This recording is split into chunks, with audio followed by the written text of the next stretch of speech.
Innal hamdalillah nahmaduhu wa nasta'inuhu wa nastaghfiruh wa na'udzu billahi min shururi anfusina wa min sayyiati a'malina. Man yahdihillahu fala mudilla lahu wa man yudlil fala hadiya lahu. Wa ashhadu an la ilaha illallah wahdahu la syarika lahu wa ashhadu anna Muhammadan abduhu wa rasuluh sallallahu alaihi wa ala alihi wa ashabihi wa man tabi'ahum bi ihsanin ila yaumil qiyamah. Amma ba'd. Ma'asyiral muslimin wal muslimat rahimani wa rahimakumullah. Alhamdulillah, kita bersyukur kepada Allah Subhanahu wa taala atas limpah nikmat yang telah Allah Subhanahu wa taala berikan kepada kita, sehingga kita bisa kembali melanjutkan kajian kita dari mengkaji tafsir Taysir Karimir Rahman fi Tafsiri Kalamil Mannan karya Syekh Al-Allamah Al-Mufassir Abdurrahman Ibn Nasir As-Sa'di rahimahullahu taala. Pada pertemuan sebelumnya kita telah menyampaikan tentang hadis-hadis yang menunjukkan keutamaan surat Al-Fatihah. Di antaranya adalah surat tersebut adalah salah satu rukun dari rukun salat, yang mana seseorang yang salat itu tidak akan syah kecuali dengannya. Rasul bersabda, la salata liman lam yaqra' bi Fatihatil Kitab. Tidak ada salat bagi orang yang tidak membaca Fatihatul Kitab. Demikian pula surat Al-Fatihah telah kita sebutkan termasuk dari Sab'ul Mathani, 7 ayat yang sering diulang-ulang, yakni di dalam bacaannya setiap kali kita salat, baik itu salat fardu maupun salat yang sunnah, kita mesti harus membaca surat Al-Fatihah. Demikian pula Al-Fatihah adalah merupakan surat yang terbaik, surat yang paling agung dari Al-Quran yang diturunkan kepada Rasul sallallahu alaihi wasallam. Dan yang terakhir kita sampaikan kemarin adalah surat Al-Fatihah adalah salah satu surat yang bisa digunakan sebagai ruqyah. Jadi ketika ada seseorang yang terkena penyakit berupa sengatan binatang yang berbisa, maka bisa di sana diruqyah, dibacakan bacaan-bacaan, salah satunya adalah dengan membaca surat Al-Fatihah. Ma'asyiral muslimin wal muslimat rahimani wa rahimakumullah. Demikian pula kita telah menyampaikan sedikit tafsir dari ayat yang pertama, Bismillah, dengan menyebut asma Allah. Dan di dalam lafzul jalalah Allah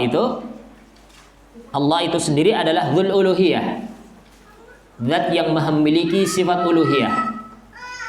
Setiap orang muslim wajib meyakini bahwasanya Allah Subhanahu wa taala adalah satu-satunya zat yang berhak untuk disembah, satu-satunya zat yang berhak untuk diibadahi. Inilah sifat uluhiyah yang murni, hanyalah dimiliki oleh Allah Subhanahu wa taala. Kita lanjutkan. Ar-Rahmanir Rahim. Bismillahirrahmanirrahim, dengan menyebut asma Allah yang Maha Rahman lagi Maha Rahim.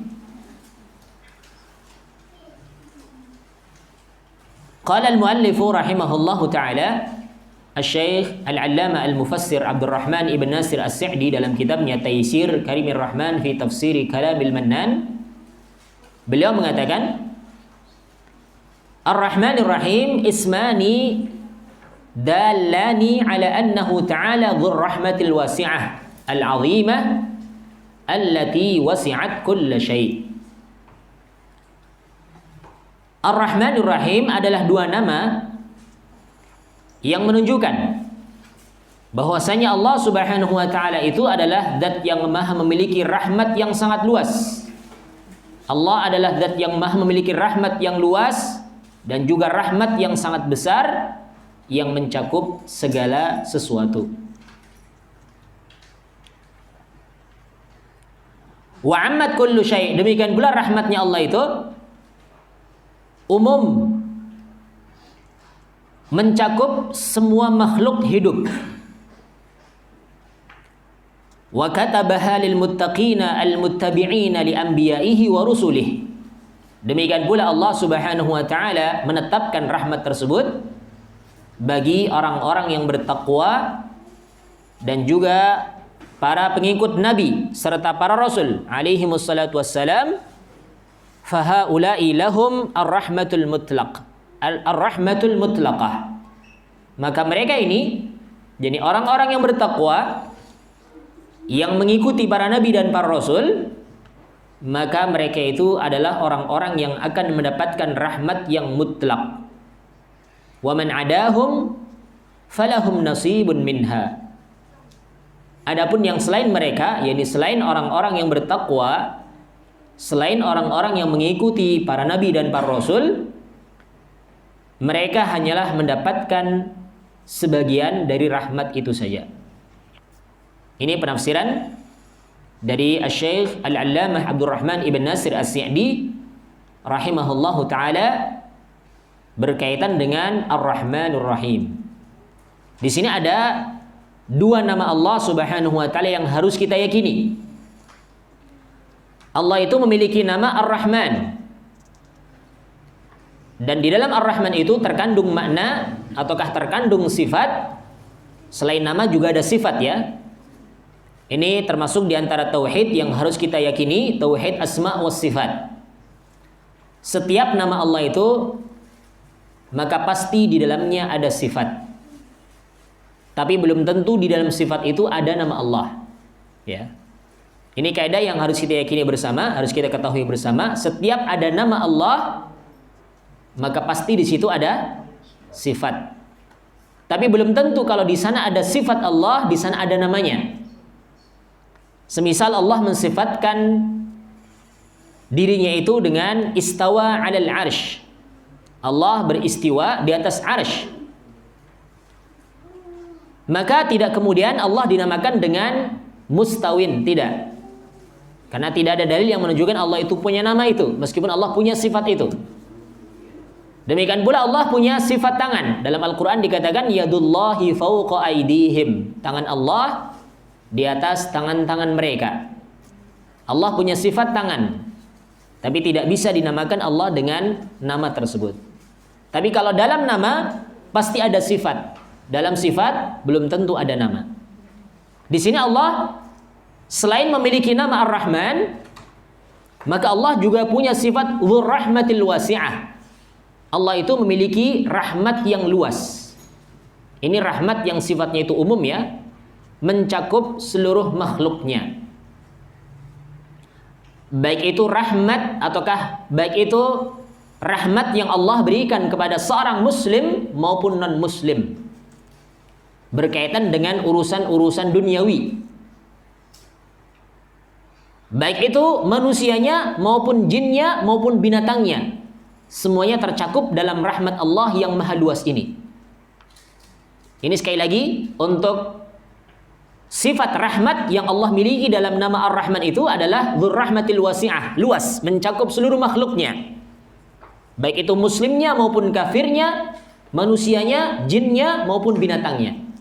Semuanya tercakup dalam rahmat Allah. Allah memberikan kepada mereka kehidupan, Allah memberikan kepada mereka kesehatan, Allah memberikan kepada mereka rizki, dan seterusnya dari urusan-urusan duniawi.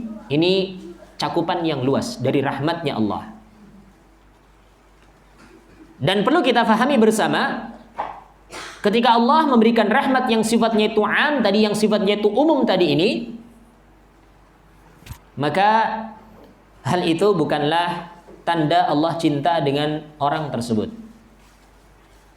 Ketika Allah memberikan rizki kepada seorang mukmin, demikian pula Allah berikan rizki kepada seorang kafir. Bukan berarti Allah itu cinta dengan orang kafir juga.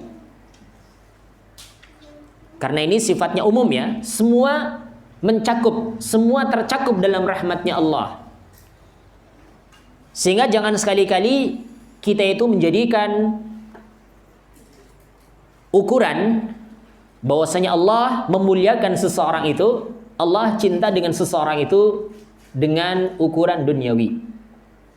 Jangan sekali-kali ya, ada di antara kita yang beranggapan ketika Allah berikan kelebihan kepada seseorang dalam urusan dunia, dalam nikmat-nikmat dunia, dalam rahmat yang sifatnya umum tadi itu, jangan sekali-kali kita menganggap Allah itu cinta, Allah itu memuliakan orang tersebut.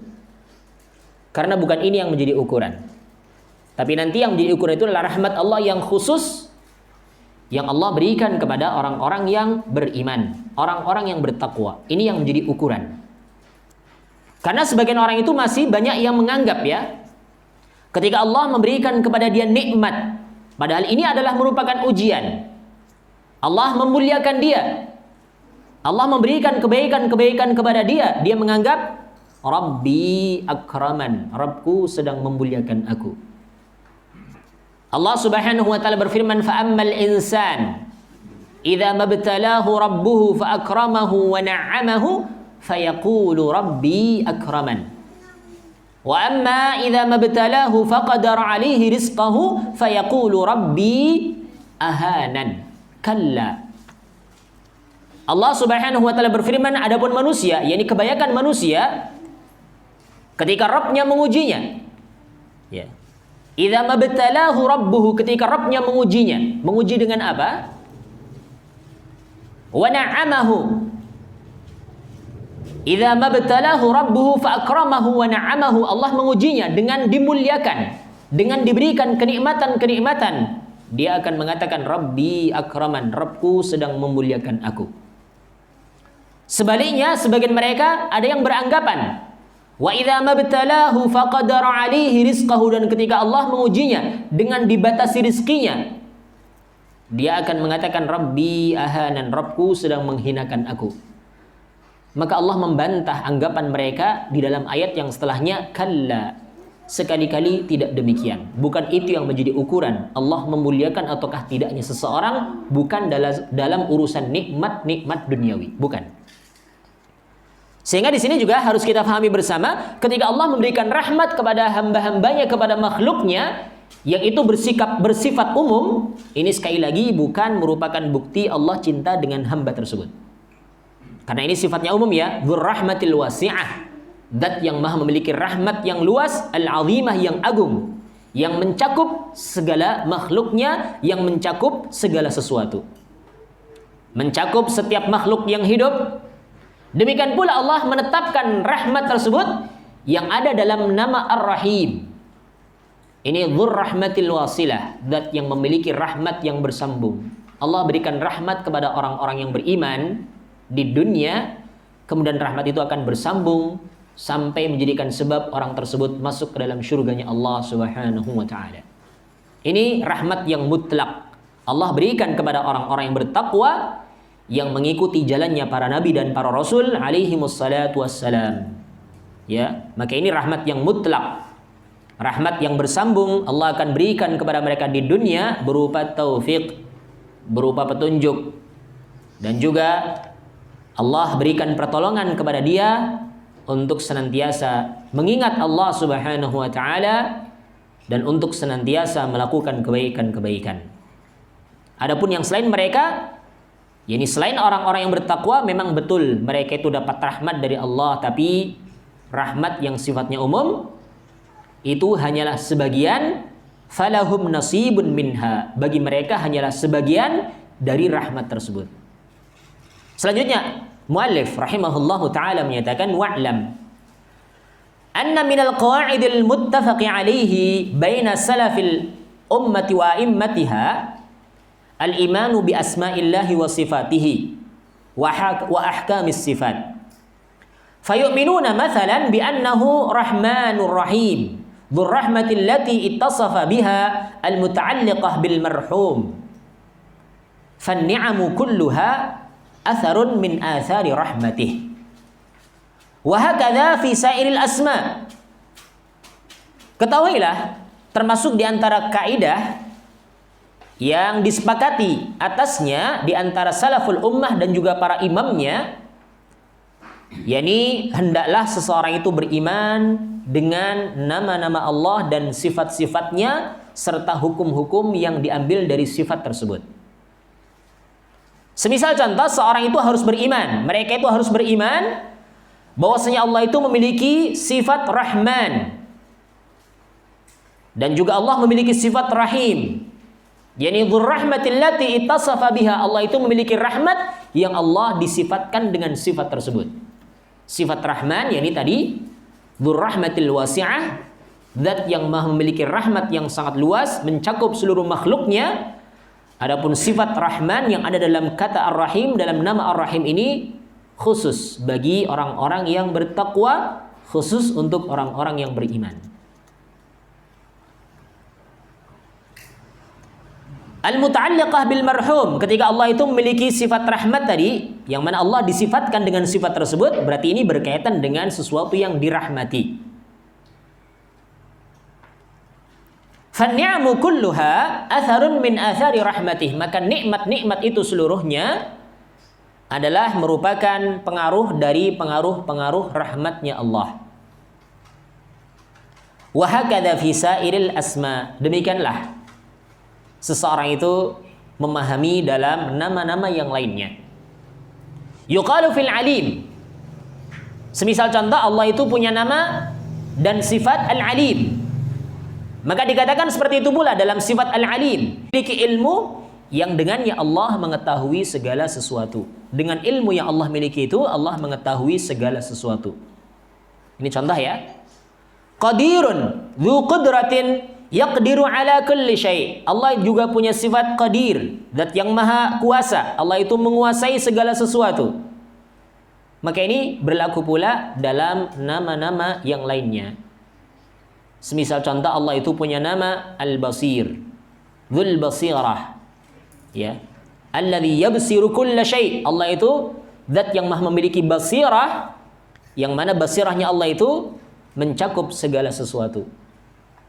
Misalkan Allah juga punya nama As-Sami', Allah itu punya nama As-Sami' dan punya sifat As-Sami', zat yang maha mendengar. Dzus sam'i, ya. Yasma'u bihi kulla syai'. Allah itu memiliki sifat pendengaran, yang mana pendengarannya Allah itu Allah mendengar segala sesuatu, dan seterusnya dari nama-nama Allah yang ada. Maka kita terapkan kaidah yang mulia ini. Allah itu memiliki keluasan dalam seluruh sifat-sifatnya. Ketika dikatakan Al-Alim, berarti ilmunya Allah itu mencakup segala sesuatu. Dikatakan Al-Basir, Allah maha melihat, berarti penglihatannya Allah itu mencakup segala sesuatu. Al-Alim, Allah itu punya sifat Al-Alim, yakni zat yang maha mengetahui, pengetahuan Allah itu mencakup segala sesuatu. Ini berlaku dalam seluruh sifat. Ar-Razzaq, Allah zat yang maha pemberi rizki. Rizki yang Allah berikan kepada makhluknya itu mencakup seluruh makhluknya, dan seterusnya. Ini kaidah ya di dalam memahami asma was sifat. Dan kita ingat pula, terkadang memang di dalam asma dan sifat tersebut ada kesamaan dengan makhluk. Tapi tentunya ketika kita memahami asma dan sifat, ingat firman Allah, laisa kamitslihi syai'un. Tidak ada sesuatu pun yang semisal dengan Allah Subhanahu wa taala, wa huwas samiul basir, dan dia yakni Allah maha mendengar lagi maha melihat.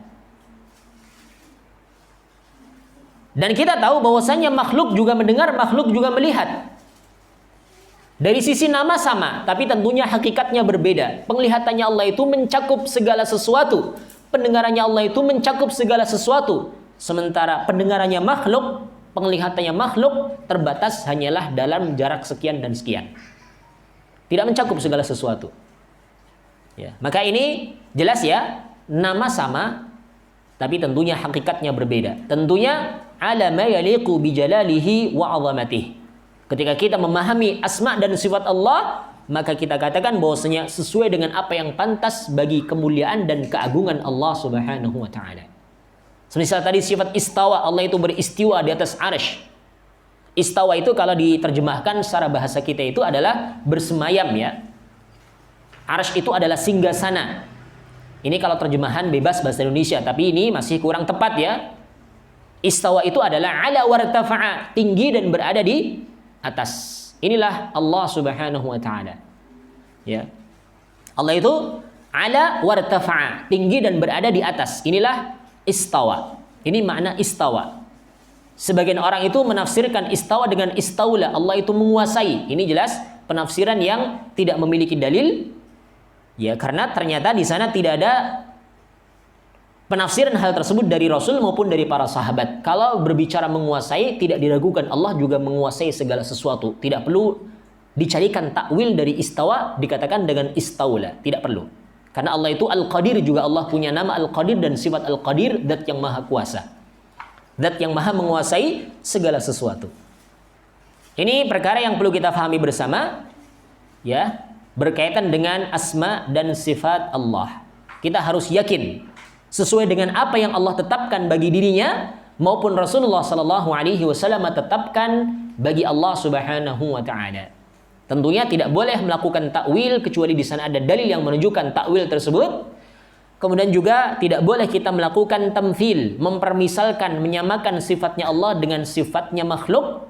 Tidak boleh tashbih, melakukan penyerupaan sifatnya Allah dengan sifatnya makhluk. Tidak boleh melakukan ta'til, menolak sifat Allah dengan sifat yang lain, ataukah hal-hal yang memang hal itu tidak sepantasnya ada pada diri seorang muslim. Sehingga tauhid asma sifat itu, inilah yang membedakan antara ahlul haq dengan ahlul batil. Kalau tauhid ar-rububiyah, semua makhluk meyakininya. Yang membedakan seorang muslim dengan kafir itu adalah dalam tauhid al-uluhiyah. Ya. Karena seorang muslim beribadah dan menyembah hanya kepada Allah semata. Sementara orang kafir beribadah kepada selain Allah. Adapun yang membedakan antara ahlul haq dengan ahlul batil itu adalah antara tauhid asma was sifat. Ahlul haq, ahlus sunnah wal jamaah itu mereka meyakini tauhid asma was sifat, meyakini nama dan sifat-sifat Allah Subhanahu wa taala. Adapun ahlul batil mereka hanyalah meyakini sebagiannya dan menolak sebagian yang lain. Ya. Sebagian mereka itu hanyalah membatasi sifat Allah dengan sifat 20 saja. Wujud, qidam, baqa dan seterusnya itu, ini yang mereka yakini. Yang selebihnya itu tidak mereka yakini. Alasannya apa? Alasannya karena kalau meyakini berarti menyamakan antara Allah dengan makhluk. Jelas ini anggapan batilnya mereka. Karena memang pemikirannya pun pemikiran yang sudah batil, akhirnya apa? Mereka pun menyamakan. Sebenarnya tidak masalah kita mengatakan Allah melihat, Allah mendengar, Allah berbicara. Meskipun ini ada juga pada makhluk. Makhluk juga mendengar ya. Makhluk juga berbicara, makhluk juga melihat. Tapi tentunya sekali lagi sifatnya Allah itu berbeda dengan sifatnya makhluk. Ketika Allah mendengar, berarti pendengarannya Allah itu mencakup segala sesuatu. Ketika Allah melihat, penglihatannya Allah itu mencakup segala sesuatu dan seterusnya. Ketika Allah di sini Ar-Rahim, memiliki sifat rahmat, rahmatnya Allah itu mencakup segala sesuatu. Ini yang kita bahas adalah Ar-Rahman Ar-Rahim. Kita lanjutkan di ayat yang kedua. Alhamdulillahi Rabbil Alamin, segala puji hanyalah milik Allah Rabbul Alamin. Alhamdulillah wa athana'u 'ala Allahi bi sifatil kamal. Dalam lafaz alhamdulillah di sana terdapat padanya pujian terhadap Allah Subhanahu wa taala dengan sifat-sifatnya yang maha sempurna. Wa bi af'alihi ad-da'irati bainal fadli wal 'adli. Dan juga di sana terdapat pujian terhadap perbuatannya Allah Subhanahu wa taala yang mencakup padanya karunia dan juga keadilan. Yang berporos dalam keutamaan karunia dan juga keadilan. Semua perbuatannya Allah itu pasti ada keutamaannya, pasti di sana adil. Ini yang harus kita yakini. Falahul hamdul kamilu bi jami'il wujuh. Maka Allah itu memiliki pujian yang sempurna dari setiap sisi. Tidak ada sisi kekurangannya. Tapi pujian Allah itu adalah zat yang maha memiliki pujian yang maha sempurna dari setiap sisi. Rabbil alamin, alhamdulillahi rabbil alamin. Rabbil alamin, ar-rabbu huwal murabbi jami'al alamin wa hum man siwallah bi khalqihi lahum wa i'dadihi lahumul alat wa in'amihi 'alaihim bin ni'amil 'azimah allati law faqaduha lam yumkin lahum al-baqa fama bihim min ni'matin faminhu ta'ala. Alhamdulillahi Rabbil Alamin. Rabbul Alamin, kalau tadi segala puji hanyalah milik Allah dengan pujian yang sempurna, dan Allah itu adalah Rabbul Alamin. Ar-Rabb itu adalah Al-Murabbi Jami'al Alamin. Allah adalah Zat yang maha memelihara seluruh alam. Yang dimaksud dengan Al-Alamin adalah wahum man siwallah. Yang dimaksud dengan al-alamin adalah mereka yang selain Allah adalah alam. Ya. Jadi segala sesuatu yang ada di alam semesta ini selain Allah, maka berarti dia adalah alam. Ya. Rabbul Alamin, Rabb, yakni tadi Allah adalah zat yang maha memelihara seluruh alam. Dan alam tadi adalah segala sesuatu selain Allah. Allah itu memelihara seluruh alamnya bi khalqihi lahum, yakni dengan penciptaan Allah terhadap mereka. Allah menciptakan seluruh makhluknya yang ada di alam semesta ini. Ini merupakan bukti bahwasanya Allah adalah Rabbnya mereka. Allah lah yang mengatur urusannya mereka. Allah lah yang memelihara urusannya mereka. Wa idadihi lahumul alat, dan Allah lah yang mempersiapkan bagi mereka segala sesuatu yang mereka butuhkan. Semua peralatan-peralatan yang mereka butuhkan dalam kehidupannya Allah siapkan bagi mereka. Wa in'amihi 'alaihim bin ni'amil 'azimah, dan Allah memberikan nikmat kepada mereka dengan nikmat yang agung. Allati law faqaduha lam yumkin lahum al-baqa, yang jikalau seandainya mereka kehilangan nikmat tersebut, tidak mungkin mereka ada di dunia ini. Fama bihim min ni'matin faminhu ta'ala, maka tidaklah ada pada mereka itu satu kenikmatan pun kecuali itu semuanya datangnya dari Allah Subhanahu wa taala. Semuanya itu adalah merupakan karunia, pemberian dari Allah Subhanahu wa taala.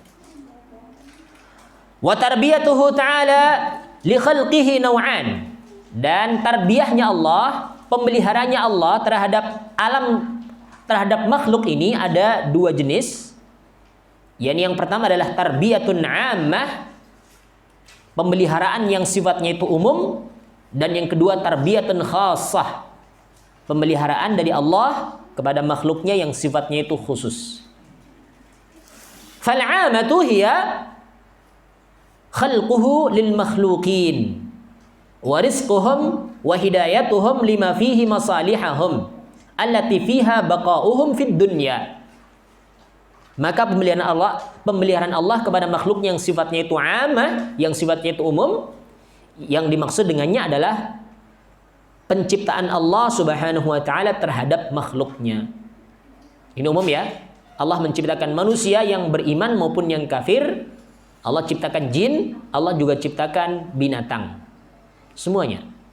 Ini pemeliharaan Allah yang sifatnya itu umum, dengan Allah ciptakan makhluknya, dan juga Allah memberikan rizki kepada mereka, Allah memberikan petunjuk kepada mereka pada perkara-perkara yang akan bermaslahat bagi mereka, yang padanya ada sesuatu yang bisa menjadi sebab tetapnya mereka hidup di dunia ini. Ini semuanya adalah tarbiyah yang sifatnya itu ammah, umum.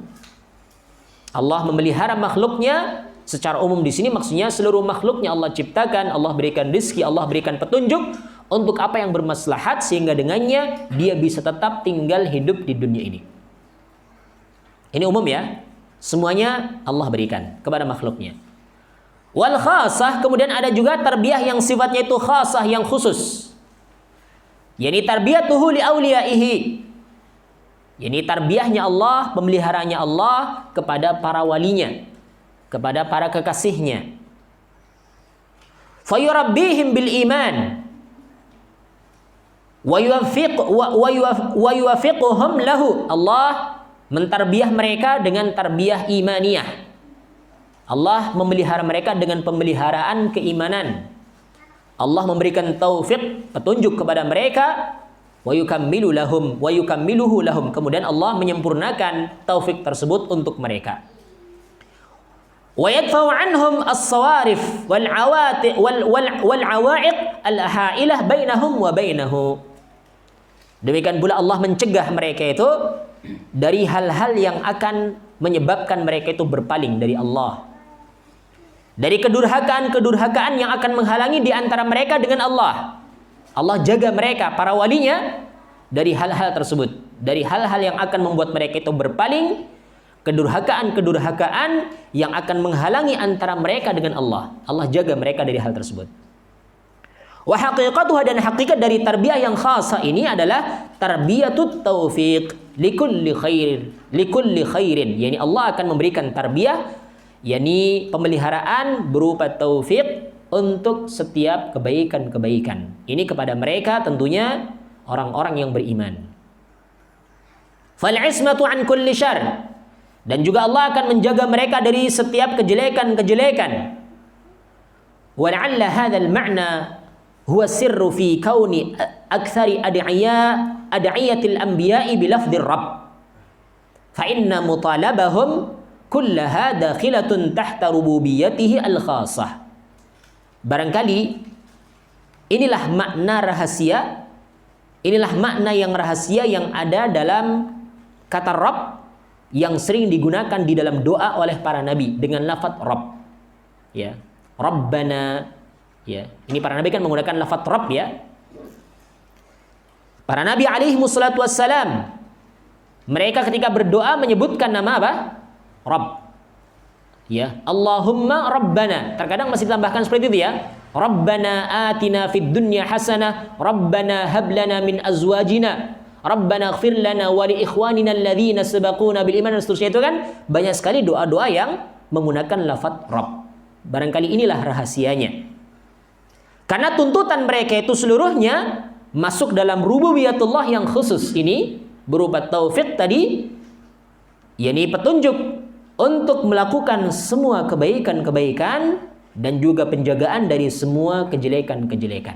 Ini pemeliharaannya Allah yang khusus bagi para walinya dari kalangan orang-orang yang beriman dan orang-orang yang bertakwa.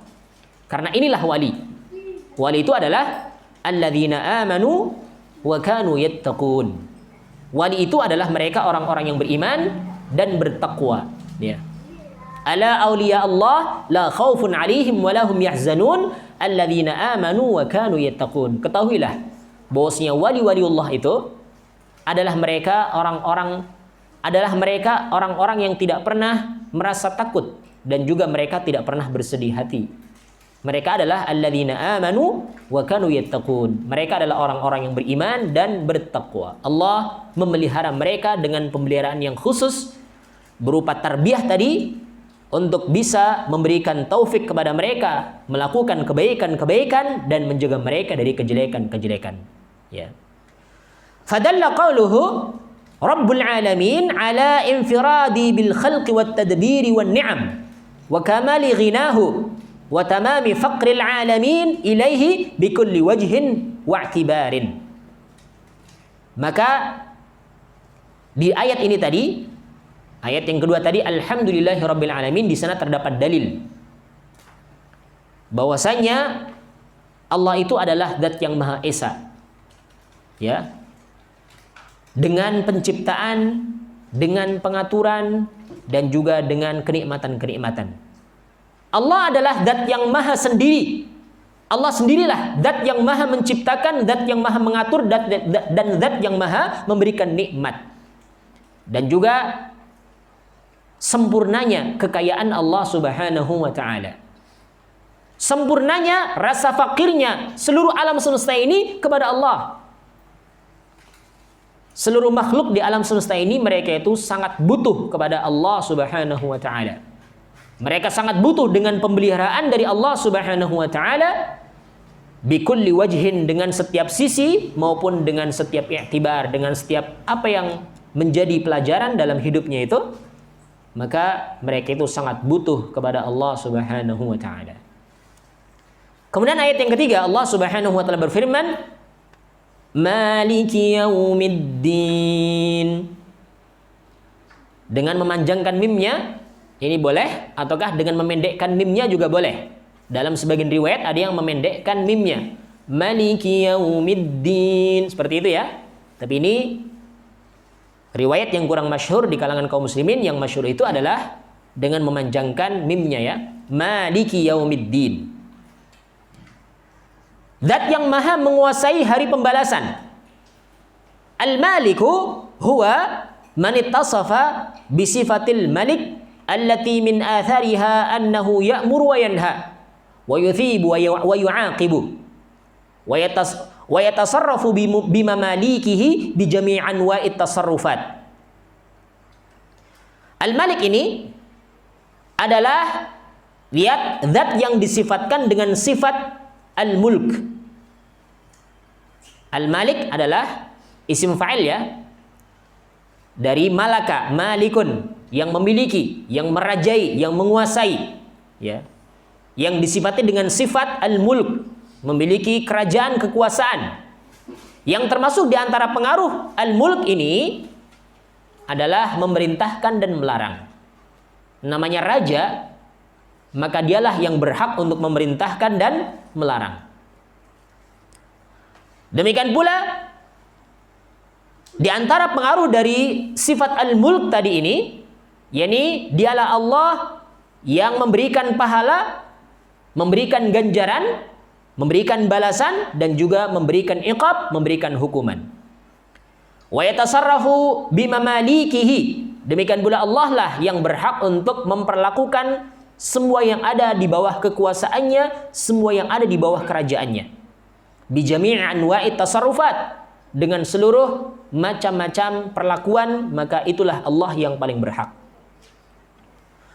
Wa adhafal mulk liyaumiddin. Kemudian di ayat tersebut tadi ya,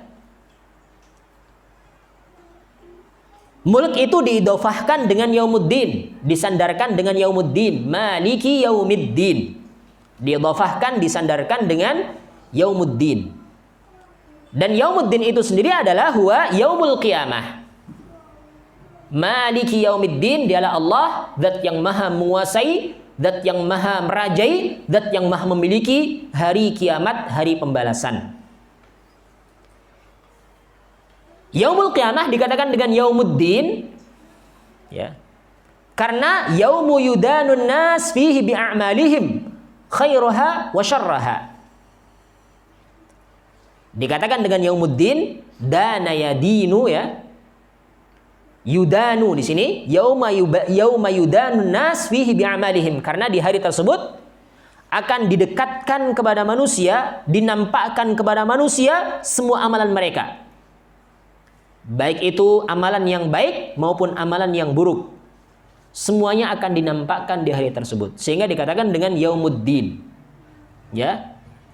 Yaum yudanun nas fihi bi'amalihim khairaha wa syarraha. Yani hari ketika amalan manusia itu didekatkan kepada manusia, dinampakkan kepada manusia, baik itu amalan yang baik maupun amalan yang buruk. Lianna fi dzalikal yaum yadhharu lil khalqi tamamul zuhur kamalu mulkihi wa adlihi wa hikmatihi wa inqita'u amlakul khalaiq hatta innahu yastawi fi dhalikal yawm al muluk wal ra'aya wal abid wal ahrar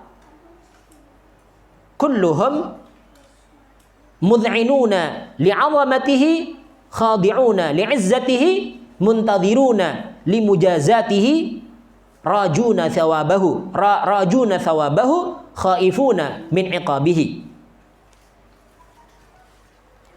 Dikatakan di ayat tersebut tadi bahwasanya di yaumul qiyamah kelak nanti, yaumul qiyamah dikatakan dengan yaumuddin di ayat tersebut tadi karena hari itu dinampakkan, didekatkan seluruh amalan manusia, yang baik maupun yang buruk. Kemudian juga di hari tersebut akan nampak di hadapan seluruh makhluk dengan penampakan yang sempurna. Ya. Akan kesempurnaan kerajaannya Allah dan keadilannya Allah serta hikmahnya Allah.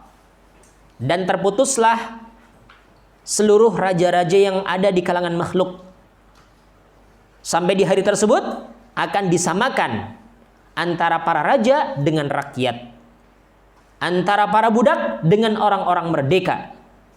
Semuanya itu akan tunduk dengan keagungan Allah, tunduk dengan izzahnya Allah, dengan kemuliaannya Allah. Mereka seluruhnya itu akan menanti balasan dari Allah. Mereka akan berharap pahala dari Allah. kemudian mereka khaifuna min iqabihi, mereka seluruhnya itu akan takut dengan iqab, dengan hukuman dari Allah Subhanahu wa taala. Falidzalika khassahu bidzikri. Oleh karena itu Allah pun di sini mengkhususkan dengan penyebutan Maliki Yaumiddin, dikhususkan dengan penyebutkan Yaumuddin.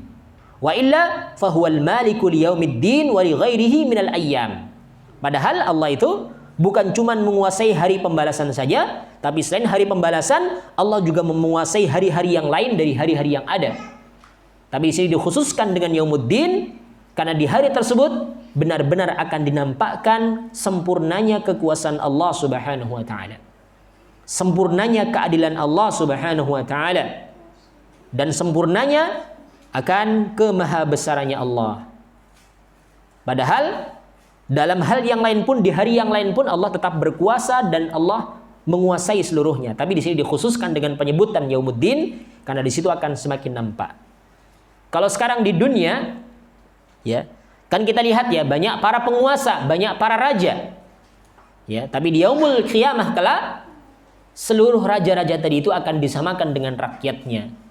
Orang yang budak itu pun akan disamakan dengan orang yang merdeka. Tidak ada kekuasaan lagi selain kekuasaan mutlak tunggal, hanyalah milik Allah Subhanahu wa taala.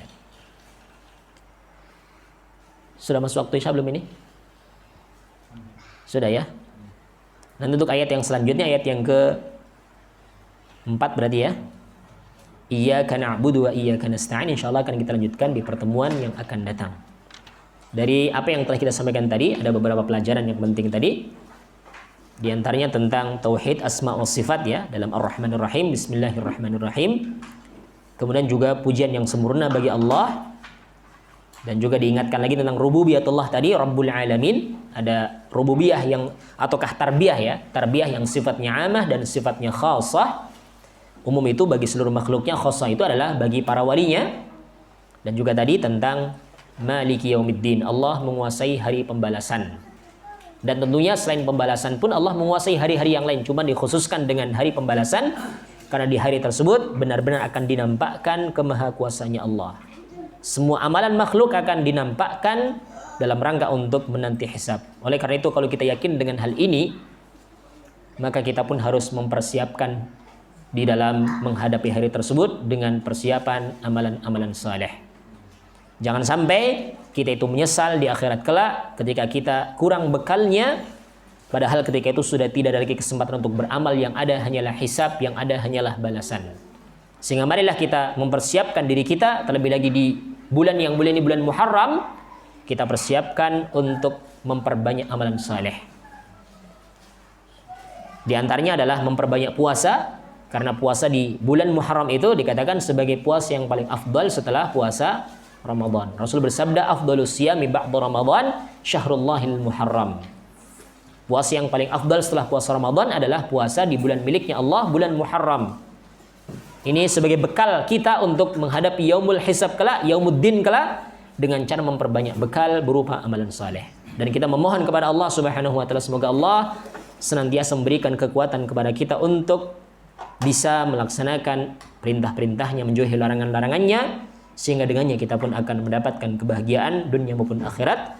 Wallahu taala a'la wa a'lam. Subhanakallahumma wa bihamdika asyhadu an la ilaha illa anta astaghfiruka wa atubu ilaik. Wassalamualaikum warahmatullahi wabarakatuh.